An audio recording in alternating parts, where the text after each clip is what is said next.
Joël, au chapitre 2, nous lirons un seul verset, c'est le verset 16. Joël chapitre 2, nous lisons le verset 16. Avant cela, inclinons nos têtes et je veux prier. Éternel notre Dieu et notre Père, nous venons à toi.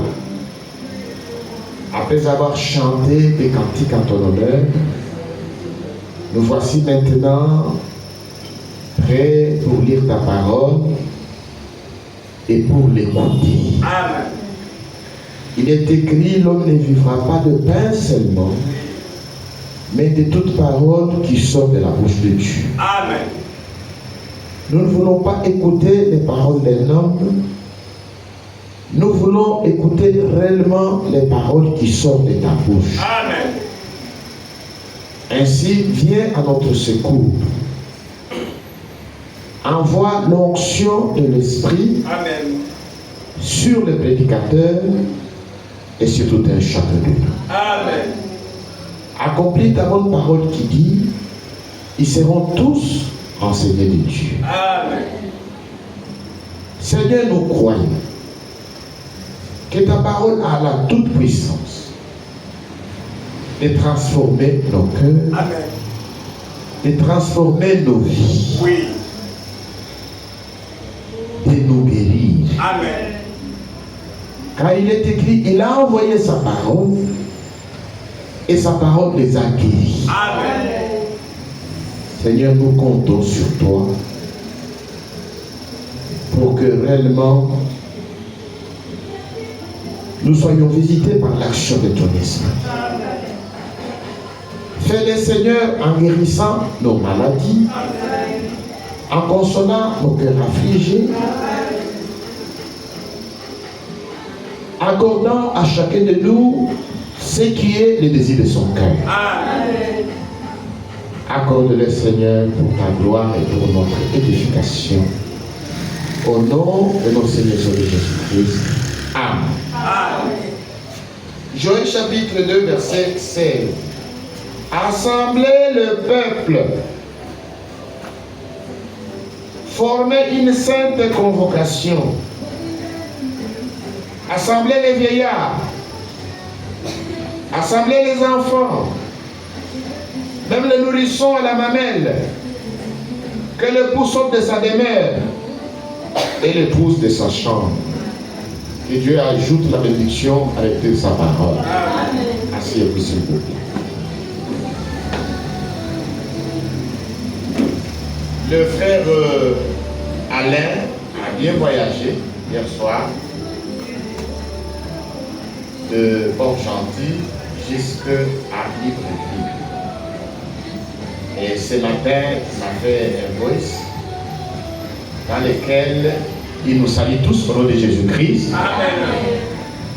Et il remercie tout un chacun de nous pour l'amour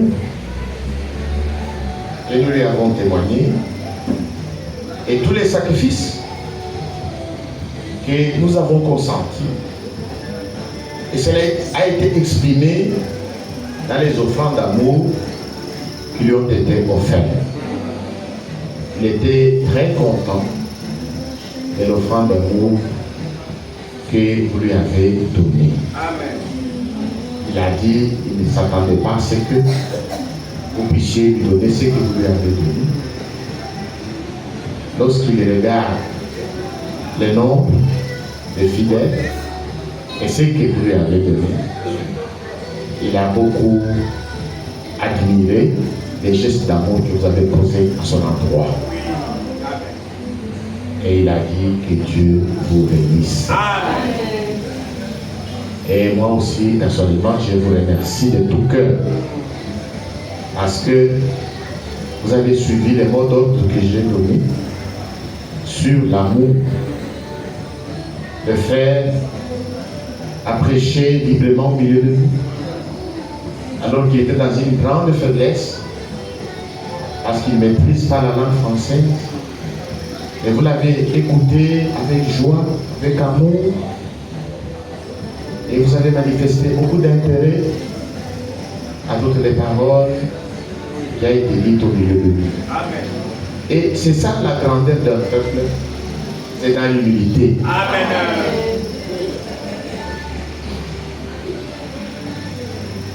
Qui sait que c'est peut-être le Seigneur pour nous éprouver? Oui.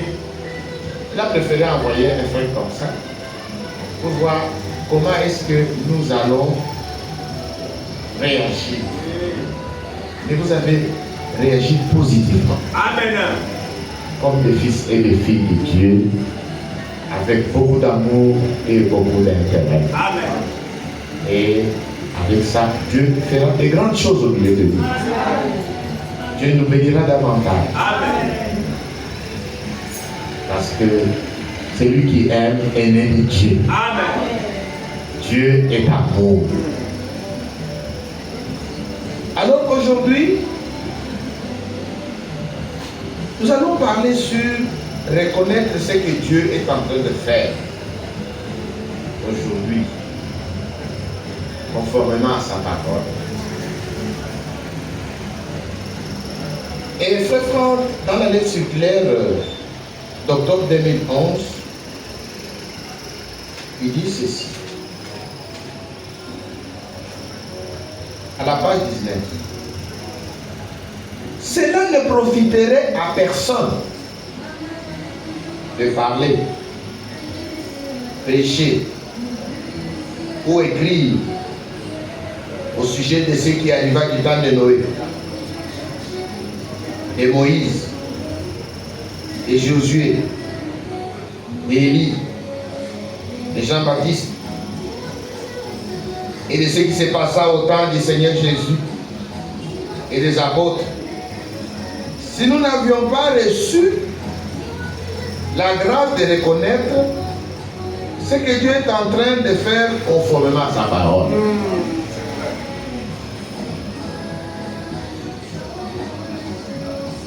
Il dit cela ne peut pas profiter à qui que ce soit. De parler, de prêcher, d'écrire au sujet de ce qui arriva du temps de Noé. C'est beaucoup plus facile de prêcher, de parler, d'écrire. C'est ce qui arriva du temps de Noé. Cela est confirmé même par les archéologues.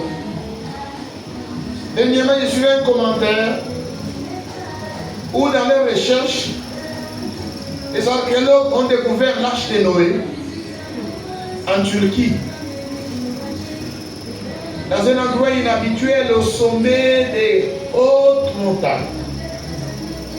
Ils ont découvert une forme de bateau subdivisé en plusieurs cellules. Et quand ils ont analysé, ils ont compris que toutes ces cellules, c'est là où Noé hébergea les différents animaux. Ils ont essayé de voir les mesures, et les mesures qui sont décrites dans les Saintes Écritures sont tombés d'accord qu'il s'agit là de bien à l'arche de Noé. Amen. Donc vous voyez que la Bible est confirmée même par les scientifiques. Et c'est beaucoup plus simple de parler, de documenter sur ce qui est arrivé du temps de Noé. Et François dit, même du temps de Moïse, ce qui arrive du temps de Moïse, et aujourd'hui commenté, même par ceux qui ne sont pas chrétiens ou juifs, ils parlent de ce qui est arrivé du temps de Moïse.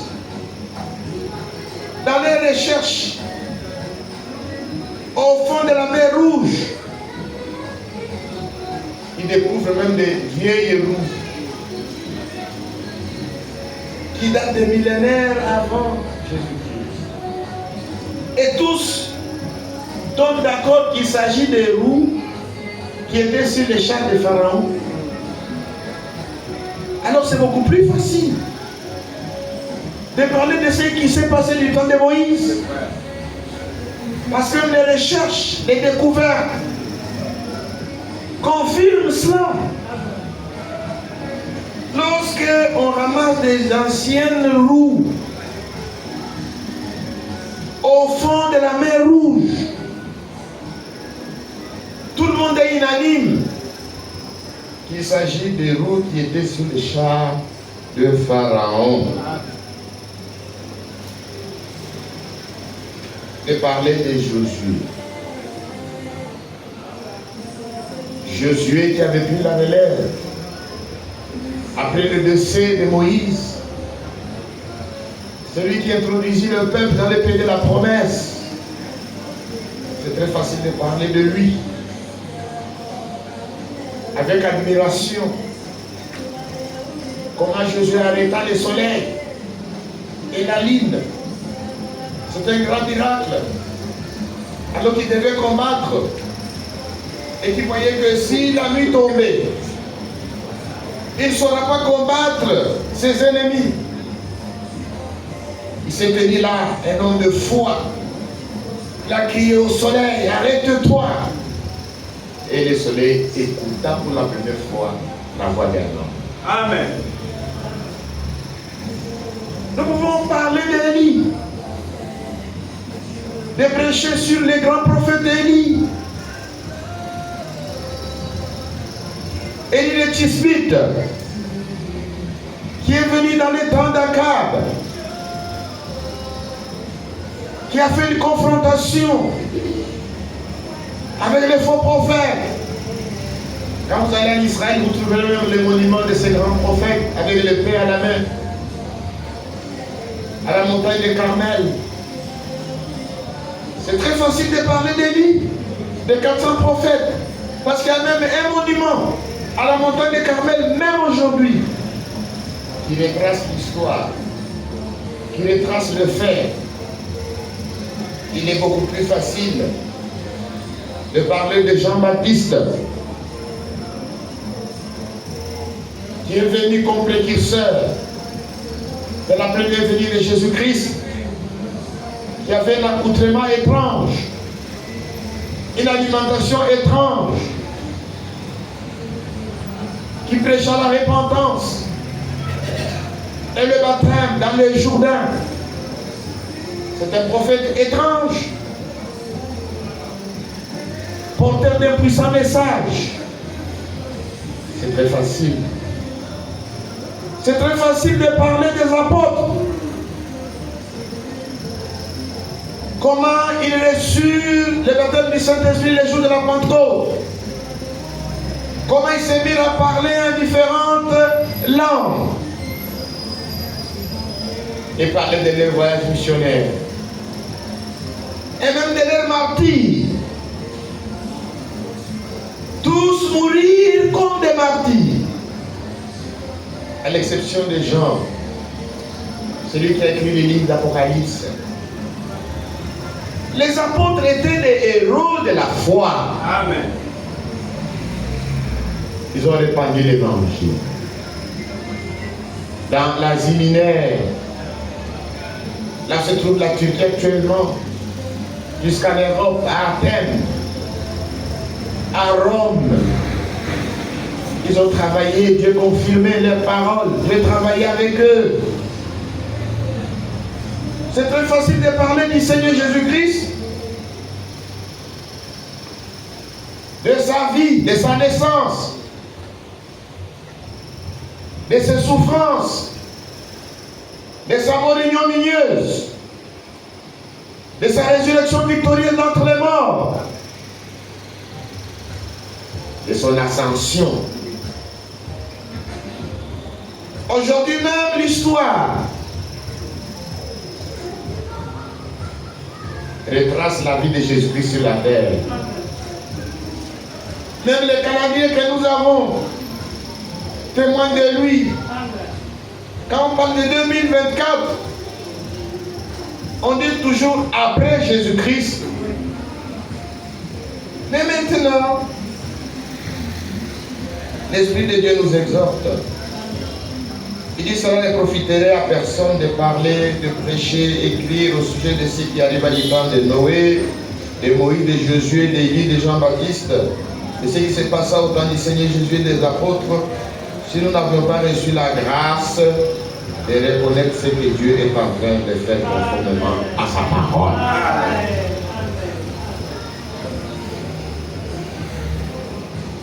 Dieu ne s'est pas arrêté du temps des apôtres.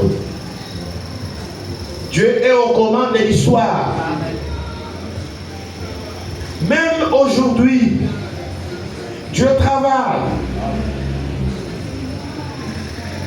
Nous devons reconnaître ce que Dieu est en train de faire conformément à sa parole. Amen. Que le nom de Jésus soit glorifié. Amen. Ça, c'est très, très, très important.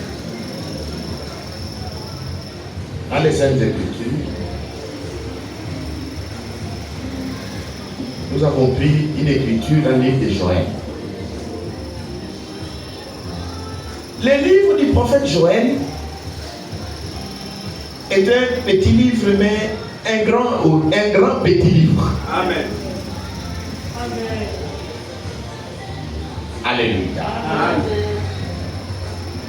Le livre de Joël a 3 chapitres. Il y a Joël 1, Joël 2, Joël 3. C'est fini.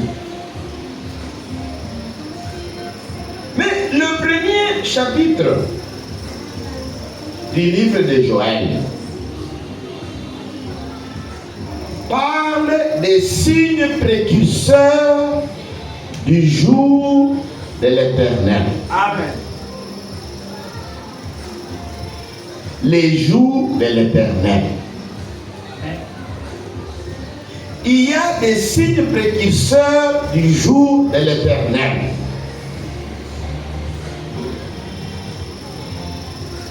Dieu a départi à l'humanité 6 jours. Et le 7e jour, c'est le jour de l'Éternel. Amen. Le jour du Seigneur. Le jour du Seigneur est décrit dans les Saintes Écritures comme étant un jour de colère. Amen. Est-ce que nous sommes ensemble? Amen. Le 7e jour, ce n'est pas un jour de 24 heures. C'est un millénaire. Amen. Parce que devant le Seigneur, un jour est comme 1000 ans. Amen. 1000 ans comme un jour. Derrière nous, depuis que l'homme a été placé sur la terre, jusqu'à ce soir, il y a 6000 ans. Devant nous, il nous reste un jour. Et ce jour est décrit dans les Saintes Écritures comme étant le jour du Seigneur. Amen. C'est le dernier millénaire. Que le nom de Jésus-Christ soit glorifié. Amen. Ces jours-là, il commencera quand? Pour que ce jour commence, il faut que l'église soit enlevée. Il faut qu'il y ait la résurrection de ça. Amen. Amen. La première résurrection. Donc ce jour commence avec la première résurrection et se termine avec la dernière résurrection. Il y a 2 résurrections selon les Saintes Écritures. La première résurrection concerne les élus Amen. qui ressuscitent lors de la venue, de la seconde venue du Seigneur. Amen. il s'agit de la première résurrection. Cette résurrection concerne uniquement les élus. Amen. C'est pourquoi cette résurrection se passe au moment du retour du Seigneur et notre union avec lui. Amen.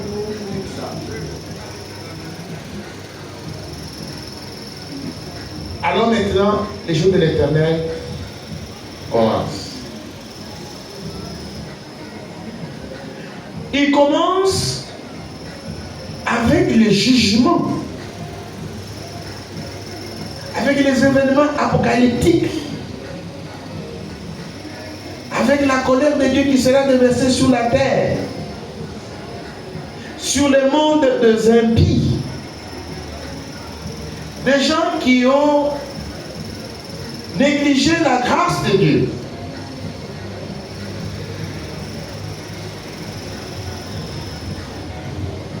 Ceux qui n'ont pas accepté la grâce rendue par le Seigneur, la réconciliation, qui ont rejeté la grâce. Alors, l'Éternel enverra des fléaux sur la terre pour la ruine des hommes impies. Et cela va déboucher dans la bataille d'Armageddon.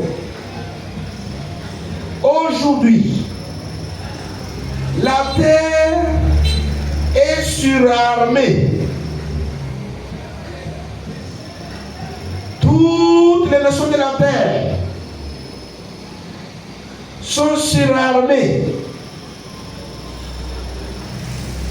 Les nations se dotent des armes sophistiquées pour se détruire elles-mêmes. Il y a eu la Première Guerre mondiale. Dieu a arrêté la Première Guerre mondiale. Il y a eu la Deuxième Guerre mondiale. Dieu a arrêté la Deuxième Guerre mondiale. Aujourd'hui, je vous parle, le monde est au bord de la Troisième Guerre mondiale. Amen. Mais cette guerre ne peut pas éclater au moment où l'épouse de Jésus-Christ est encore sous la terre. Amen. Mais les conflits qui se sont déclarés actuellement montrent que le monde est dans la préparation de la Troisième Guerre mondiale que la Bible appelle la bataille d'Armageddon. Amen. Et le nom de Jésus-Christ soit glorifié. Amen. Alors, le premier chapitre de Joël parle des signes précurseurs du jour de l'Éternel. Et au chapitre 2, Joël parle même de l'urgence. Il parle de l'urgence de la venue de ce jour-là. Donc il y a urgence. Et parce qu'il y a urgence, que ce que Joël dit en tant que prophète, pour Joël, parce qu'il y a l'urgence de la venue du jour de la colère, alors Joël appelle le peuple. Il dit, c'est le moment de revenir à l'Éternel. C'est le moment de revenir à l'Éternel. Avec des jeûnes, avec des lamentations. Et tous sont concernés. Amen. Tous sont concernés. Les nourrissons sont concernés. Les enfants sont concernés. Les vieillards sont concernés. Amen. Parce qu'il y a l'urgence Quand nous lisons dans Joël chapitre 2, verset 12, il y a urgence. Maintenant encore, dit l'Éternel, revenez à moi. Amen. De tout votre cœur, avec des jeûnes, avec des pleurs et des lamentations. Déchirez vos cœurs et non vos vêtements.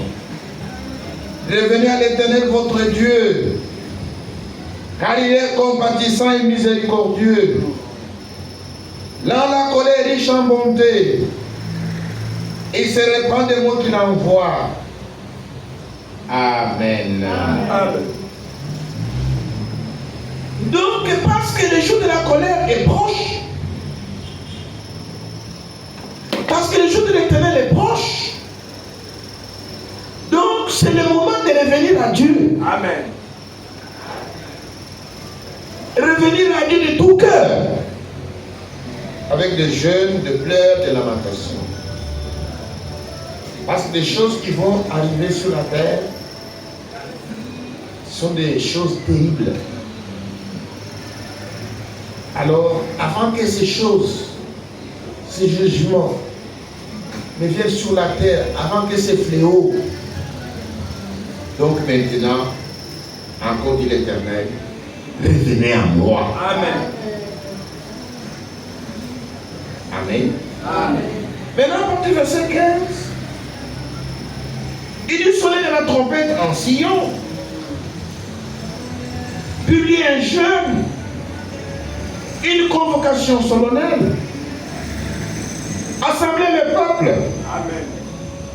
former une sainte réunion, assembler les vieillards, assembler les enfants, même les nourrissons à la mamelle, les regards.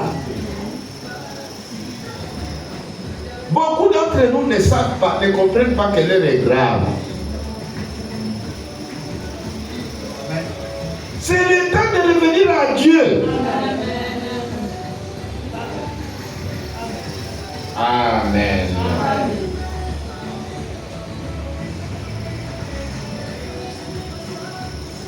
Nous devons revenir à Dieu. De tout cœur. Ce n'est pas le temps de revenir à Dieu avec un cœur à moitié.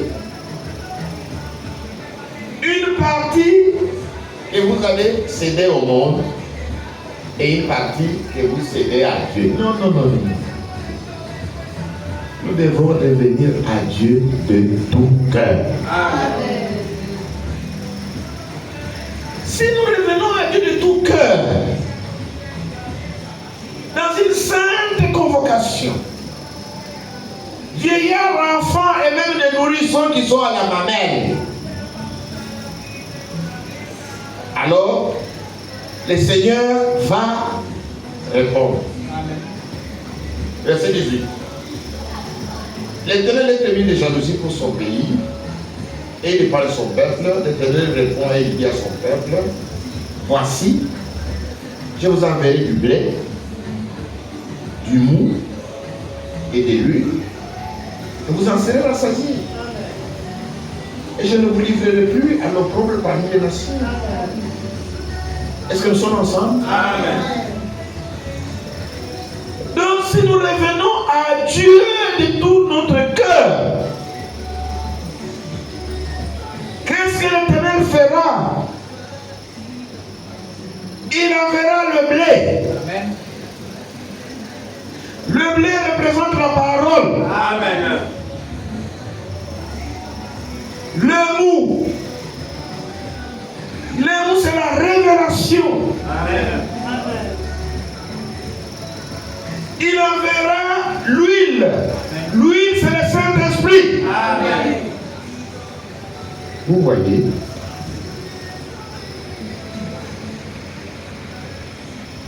Si nous revenons de tout notre cœur, il y a une promesse. Il y a une promesse. Dieu nous enverra sa parole, la révélation de sa parole, et il nous remplira de son esprit. Amen. Donc nous passerons par les expériences du salut. Amen. Pour expérimenter toutes les expériences du salut, Joël nous demande à revenir. À revenir à Dieu. Amen. De tout cœur. Parce que chaque réveil était toujours accompagné par des réunions de prière. Amen. Si nous prenons le réveil pentecôtiste avec William Seymour, j'ai lu sa biographie sur Google, j'étais très édifié. William Seymour, s'il y a eu effusion du Saint-Esprit sur la rue à Souza, qu'on a appelé la Pentecôte, William Seymour n'a pas croisé les bras.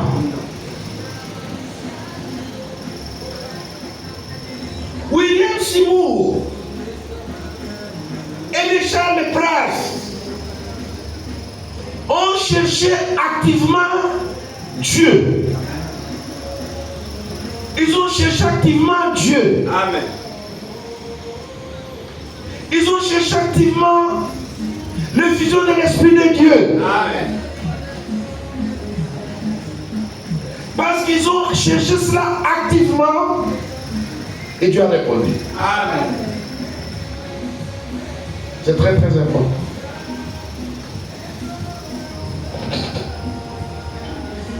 Ici, Joël parle de cette précurseur du jour de la colère. Et il nous demande de revenir à Dieu de tout cœur. Mais tous nous savons que nous n'attendons pas le jour de la colère. Nous attendons le retour de Jésus-Christ. Amen. Et nous connaissons la promesse principale de notre Seigneur Jésus-Christ. Lui qui a dit dans Jean chapitre 14 que votre cœur ne se trouble point. Amen. Que votre cœur ne se trouble point, verset 14. Croyez en Dieu et croyez en moi. Amen. Il y a plusieurs demeures dans la maison de mon Père. Amen. Si cela n'était pas, je vous l'aurais dit, je vais vous préparer une place. Et lorsque je m'en serai allé et que je vous aurai préparé une place, je reviendrai et je vous prendrai avec moi, afin que là où je suis, vous y soyez aussi. Amen. Ça, c'est la promesse. Mais avant le retour de Jésus-Christ, nous avons une promesse sur le rétablissement. Amen.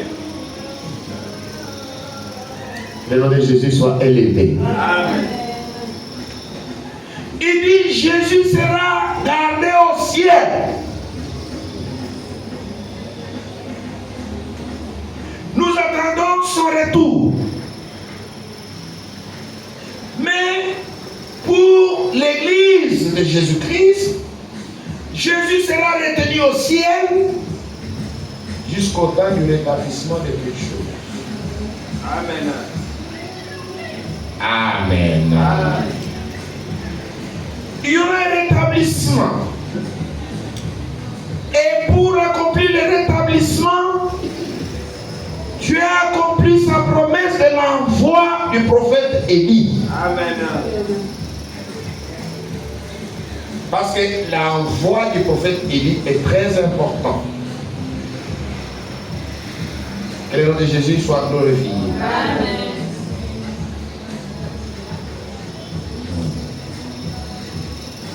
L'envoi du prophète Élie est très très important.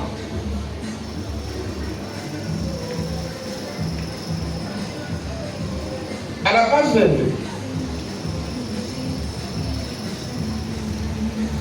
Le message du vin est original, précède la seconde venue de Christ, qui est imminente. Toutes les doctrines sur la divinité, le baptême d'eau, le repas du Seigneur, etc. En somme, tout a été ramené à l'origine par sa prédication.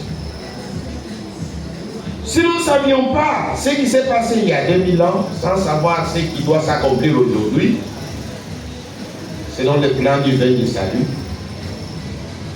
alors nous mériterions d'être pris en pitié.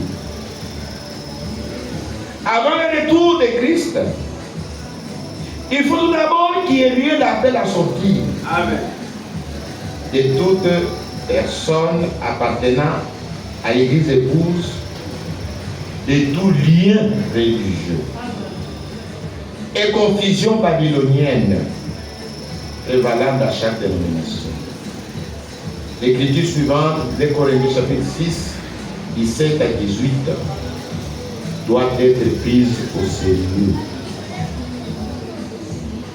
Le nom de Jésus soit glorifié. Amen. Qu'est-ce qui est écrit dans cette écriture? C'est pourquoi sortez du milieu d'eux. Et séparez-vous, dit le Seigneur. Ne touchez pas ce qui est impur. Et je vous accueillerai. Je serai pour vous un père. Et vous serez pour moi des fils et des filles, dit le Seigneur Tout-Puissant. Aussi vrai que Dieu prit soin de ramener de la captivité babylonienne à Jérusalem tout ce qui faisait partie de son peuple. De même, il n'y a aucun doute que tous les vrais croyants seront maintenant ramenés spirituellement à Jérusalem, c'est-à-dire au commencement. Tout comme le temple fut autrefois réparti dans son emplacement originel, et que tous les ustensiles furent ramenés de Babylone, ainsi en sera-t-il avec l'Église du Nouveau Testament à la fin. La pure doctrine, les pratiques originales doivent être rétablies dans l'Église de Jésus-Christ. Ainsi donc, tout ce qui n'était pas dans l'Église au commencement ne doit pas non plus y être maintenant. Amen. Est-ce que nous sommes ensemble? Amen. L'appel qui retentit maintenant est assembler le peuple, former une sainte réunion. Amen. Joël chapitre 2 verset 16. Pour tous ceux qui font partie de l'église de Jésus-Christ, ceci est l'heure de prendre la plus importante décision, c'est-à-dire de sortir de toutes les choses qui n'ont pas leur origine en Dieu. Amen. Et d'entrer par le Saint-Esprit dans tout ce qui vient de Dieu. Amen. Est-ce que nous sommes ensemble? Amen. Nous devons sortir. Nous devons prendre la plus importante décision. Parce qu'aujourd'hui, jusqu'à aujourd'hui, beaucoup n'ont pas encore décidé.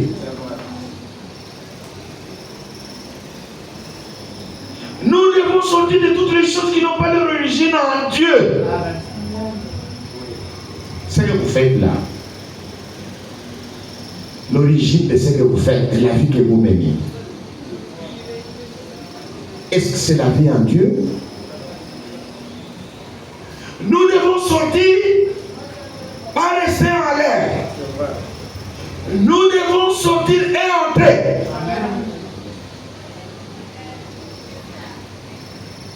Sortir de tout ce qui n'a pas leur origine en Dieu et d'entrer par le Saint-Esprit dans tout ce qui vient de Dieu. Amen.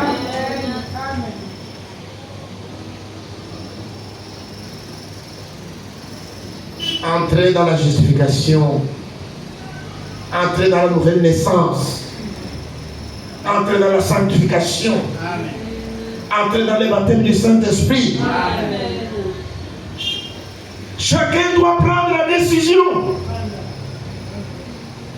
de se séparer de tout ce qui n'a pas l'origine divine. Amen. C'est un temps sérieux. Bien-aimé, c'est un temps très sérieux. Très, très, très important.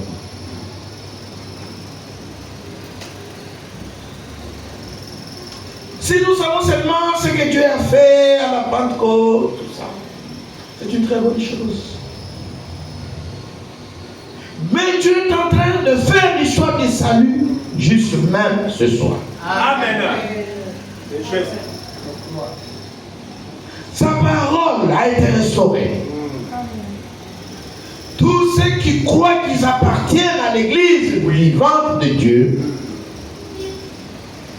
doivent prendre part à ce que Dieu fait maintenant. Amen.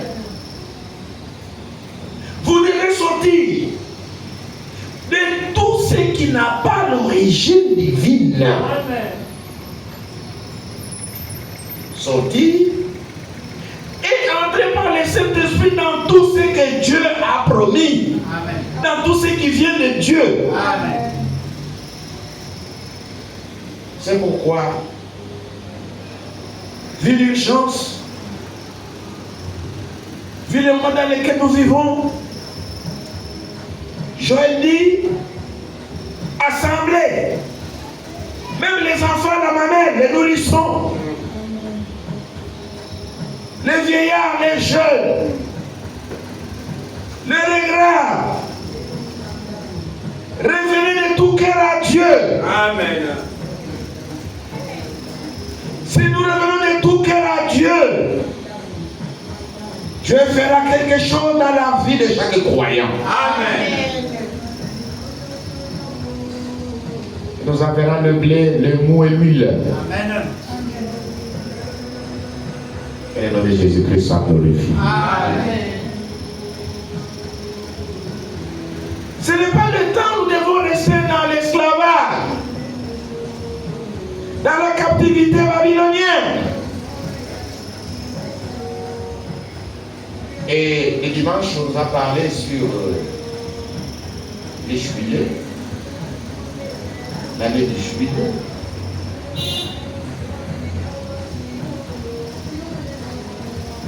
Et il y a quelque chose que Frère Branham a dit, qui a été lu. Il dit, soit vous restez dans l'esclavage, soit vous venez dans la liberté. Et la liberté, c'est en Christ. Amen. Et Christ, c'est sa parole. Amen. Donc, si vous êtes en dehors de Christ, vous êtes dans la captivité. Nous ne sommes pas dans le temps de rester à Babylone, dans la captivité, dans les liens. Non. C'est le temps où nous devons sortir. Amen.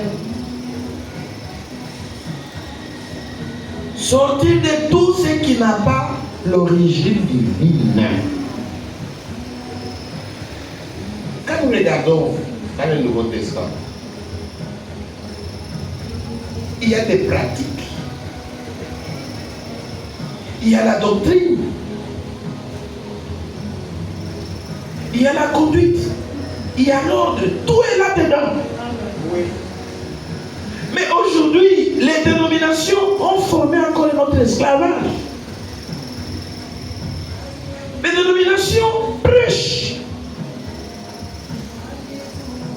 l'évangile différent de l'évangile des apôtres. Nous étions partis pour prier pour une connaissance qui était sur site et qui était tombé malade. Il avait perdu la parole, il ne parlait plus. Alors nous avons été invités pour aller prier. Alors quand nous sommes arrivés dans la maison, j'ai commencé à exhorter. Et vite j'ai compris que l'épouse du monsieur appartient à une église des réveils. Mais il faut entendre ce que cette dame nous apporte. C'est ce qui se passe dans leur église. L'usage de l'eau bénite, de beaucoup de choses. Des choses qui n'ont pas une origine biblique, mais qui sont pratiquées dans les dénominations. Au nom de Jésus-Christ. Vous voyez, tout ça, c'est la captivité babylonienne. Et nous devons sortir de tout cela. L'eau bénite, du jus béni, beaucoup de choses qui n'ont pas leur origine dans la parole de Dieu. Amen. Si nous allons maintenant dans les domaines de la prophétie, là, n'en parlons pas. C'est la divination. Les églises parlent à la manière du monde. Amen. Mais nous devons sortir de tout cela. Amen. Tout ce qui n'a pas l'origine divine, nous devons nous séparer. Nous devons nous purifier. Nous devons sortir et par le Saint-Esprit entrer dans ce qui est de Dieu. Amen. Nous attendons le retour de Jésus-Christ. L'état est fortement avancé. C'est l'état de revenir à Dieu de tout cœur. Amen. Pas aller chercher à moitié. Non.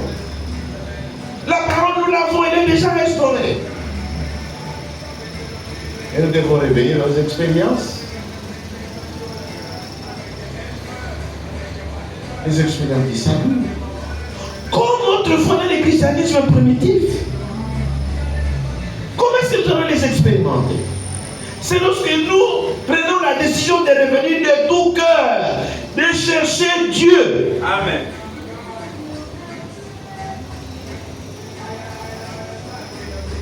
Nous allons continuer demain.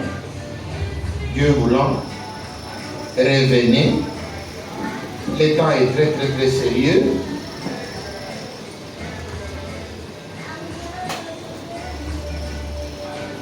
Parce que si nous voyons les signes des temps tels qu'ils ont été prédits par le Seigneur, mais nous les voyons comme aller. Qu'est-ce qui manque? La décadence morale, les guerres, les bruits des guerres, les catastrophes naturelles, les changements climatiques.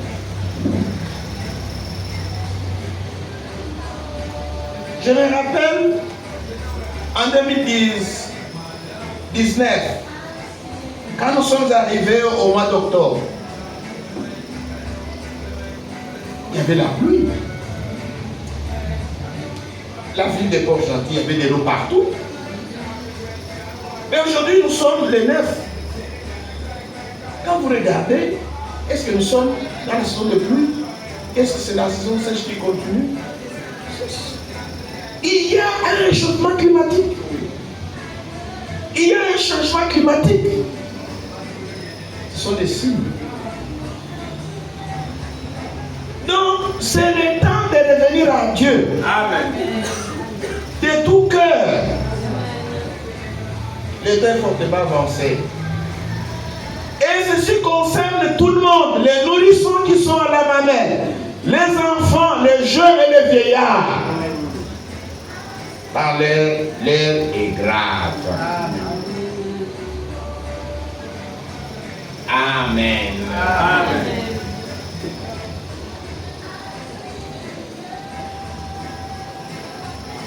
Je te rends.